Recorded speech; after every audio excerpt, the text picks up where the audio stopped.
Bonjour, aujourd'hui nous allons nous intéresser à un petit logiciel de bureautique qui porte le nom d'Excel. Excel, c'est ce qu'on appelle un tableur. Un tableur est un logiciel qui te permettra de créer des tableaux, de réaliser des calculs automatisés, de faire des graphiques qui te permettront de visualiser des notions mathématiques. Donc c'est un logiciel très très puissant. Tu lances le logiciel et tu arrives sur cette page-là. Cette page-là porte le nom par défaut de classeur 1. Et comme tout classeur, à l'intérieur, il y a des feuilles. Donc ici, feuille 1, ici, feuille 2, et si je voulais rajouter une feuille, je rajouterais la feuille 3, par exemple. Revenons sur la feuille 1. Donc cette feuille 1 est composée par un tableau à double entrée. Un tableau à double entrée, c'est un tableau qui est composé par des colonnes, ici appelées A, B, C, D, E, F, G, etc., ainsi que des lignes numérotées 1, 2, 3, 4, 5, 6, 7, 8. Tu auras compris comment cela fonctionne. À l'intérieur de ce tableau, on a des cases. Ces cases portent le nom de cellules. Donc on ne parlera plus de cases, mais de cellules. Et ces cellules, ce qui serait bien de faire, c'est de pouvoir les différencier. Donc il faudrait leur donner un nom qui est une cohérence, une logique mathématique. Donc chaque cellule sera l'intersection d'une colonne avec une ligne. Et donc l'intersection de la colonne et de la ligne, ça va me permettre d'identifier ma cellule. Par exemple ici, je suis à l'intersection de la colonne C et de la ligne 5, j'obtiens la cellule C5. Pour être sûr de ne pas m'être trompé, je vérifie effectivement, c'est écrit ici, dans ce petit bandeau, le nom de ma colonne, le nom de ma cellule, c'est bien la cellule C5. Choisissons-en une autre. La colonne, c'est la colonne E, la ligne, c'est la ligne 9. Cette cellule portera le nom de E9. On vérifie, ça fait bien E9. À toi de jouer. Donc ici, tu as la colonne G, la ligne 4, la cellule s'appellera G4. Voilà, ce n'est pas plus compliqué que ça. Alors, comment pouvons-nous compléter ce tableau? Eh bien, à l'intérieur de ce tableau, donc mes cellules, je peux leur attribuer des valeurs, je peux écrire des mots, je peux écrire des lettres, je peux écrire à peu près ce qui me passe par la tête. Alors, par exemple, dans la cellule B2, je vais inscrire 12. Dans la cellule C, je vais inscrire le mot exemple.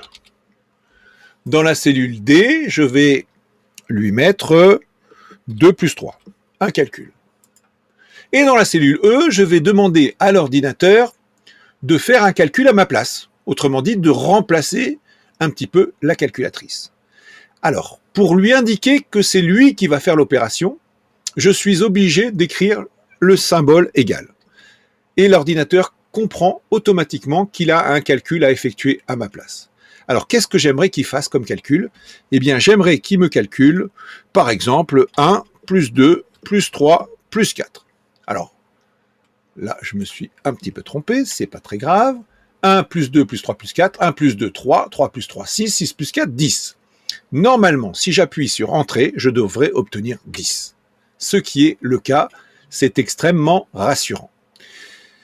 Alors, je vais repasser sur mes cellules, et j'observe qu'à l'intérieur de ce bandeau-là, j'ai le contenu de ma cellule qui apparaît. Ici, bien 12, ça apparaît 2 fois. Ici, le mot exemple, ici, 2 plus 3, mais ici, il n'apparaît pas 10, mais il apparaît le calcul que j'ai demandé, ce qui est rassurant. Donc, je lui ai demandé de me calculer 1 plus 2 plus 3 plus 4, il s'en souvient, et il m'inscrit directement le résultat. Alors, on voit que l'intérêt est tout à fait limité et qu'une simple calculatrice permettrait de réaliser exactement le même type d'opération. Alors, voyons sur une autre feuille ce que l'on pourrait faire d'autre, de plus intéressant. Alors, sur la première ligne, je vais nommer ma cellule A1, je vais lui donner le nom de la variable x. Et je vais attribuer des valeurs à x. Donc, par exemple, moins 2, moins 1, 0, 2, 4, 8, 12, etc. Voilà. Donc j'ai attribué à la première ligne ma variable x et je lui ai donné les valeurs -2, -1, 0, 2, 4, 8 et 12. Dans la ligne 2, je vais demander à l'ordinateur de m'effectuer un calcul qui s'appellera par exemple x au carré plus 2x plus 3. Voilà. Donc j'aimerais que l'ordinateur me calcule pour x égale -2 combien vaut l'expression x au carré plus 2x plus 3. Alors on l'a vu, on peut demander à l'ordinateur de remplacer la calculatrice et donc d'effectuer le calcul lui-même. Donc je commence -2 au carré. Alors, le carré, c'est une puissance, et la puissance, c'est l'accent circonflexe pour le tableur. Plus 2 fois -2. Alors, le fois pour le tableur, c'est l'étoile. Fois -2, comme ceci, plus 3. Voilà. Et maintenant, je n'ai plus qu'à appuyer sur Entrée pour connaître le résultat. Donc, le résultat sera 3. Alors, c'est intéressant. Ça me permet d'effectuer un calcul tout comme la calculatrice le ferait. Mais maintenant, j'aimerais quelque chose de différent. J'aimerais que l'ordinateur, de lui-même, prenne le contenu de la cellule B1 et qu'il lui applique la formule x au carré plus 2x plus 3. Eh bien ça, c'est tout à fait réalisable avec le tableur. Alors, tu n'oublieras pas que le résultat, c'est 3. On va l'effacer. Et on va demander à l'ordinateur de refaire la même chose, mais cette fois-ci, en prenant le contenu de la cellule B1. Eh bien, le contenu de la cellule B1, c'est très simple, eh bien, ce sera B1. Donc, je vais écrire B1. Et là, il se passe quelque chose d'extraordinaire. C'est que cette cellule B1, elle devient toute bleue. Ce qui signifie que j'ai choisi cette cellule B1, je prends son contenu. Donc, B1, je l'élève au carré, comme ceci. Je lui ajoute le double de B1, donc 2 fois B1, et je rajoute 3. Voilà. Tu te souviens, tout à l'heure, nous avions trouvé 3.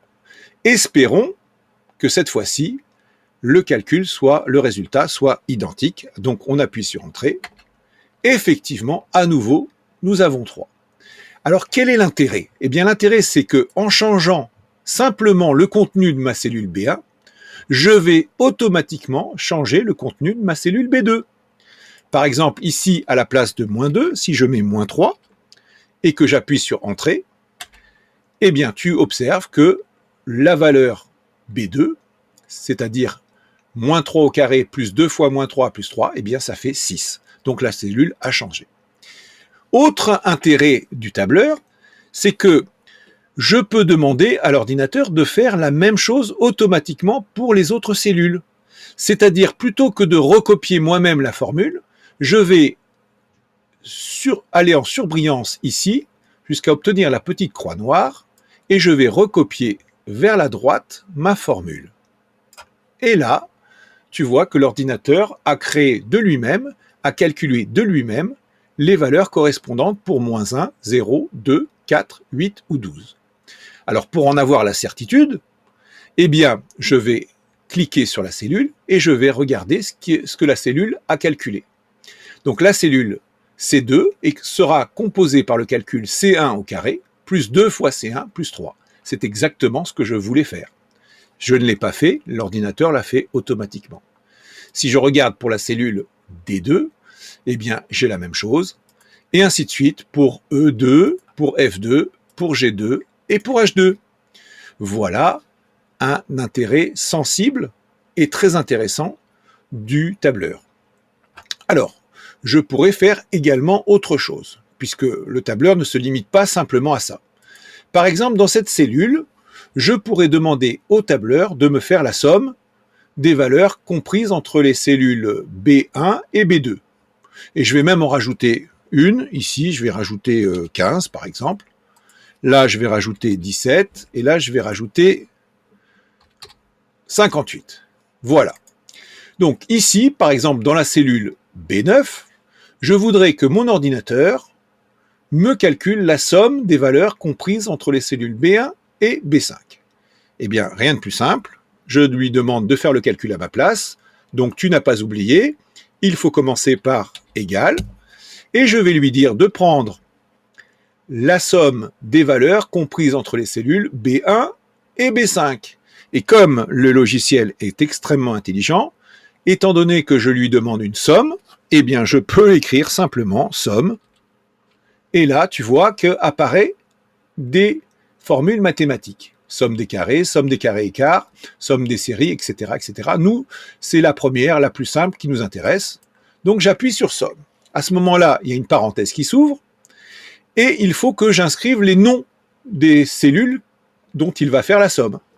Eh bien, il va faire la somme de la cellule B1 jusqu'à la cellule B5. Donc je n'ai plus qu'à tirer vers le bas et voilà, je sélectionne mes cellules.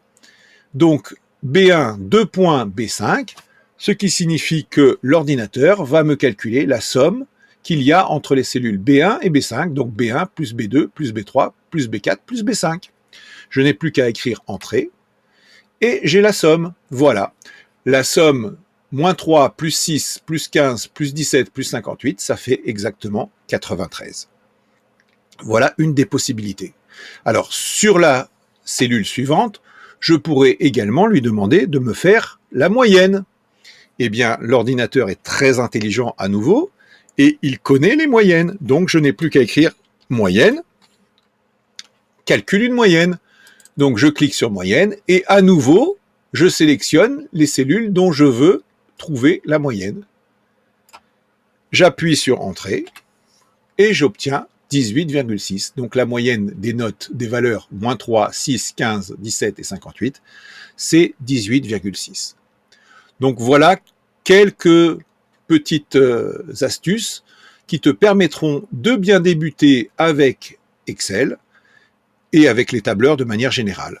Voilà, j'espère que cette vidéo t'aura permis de mieux comprendre les choses et je te dis à très bientôt.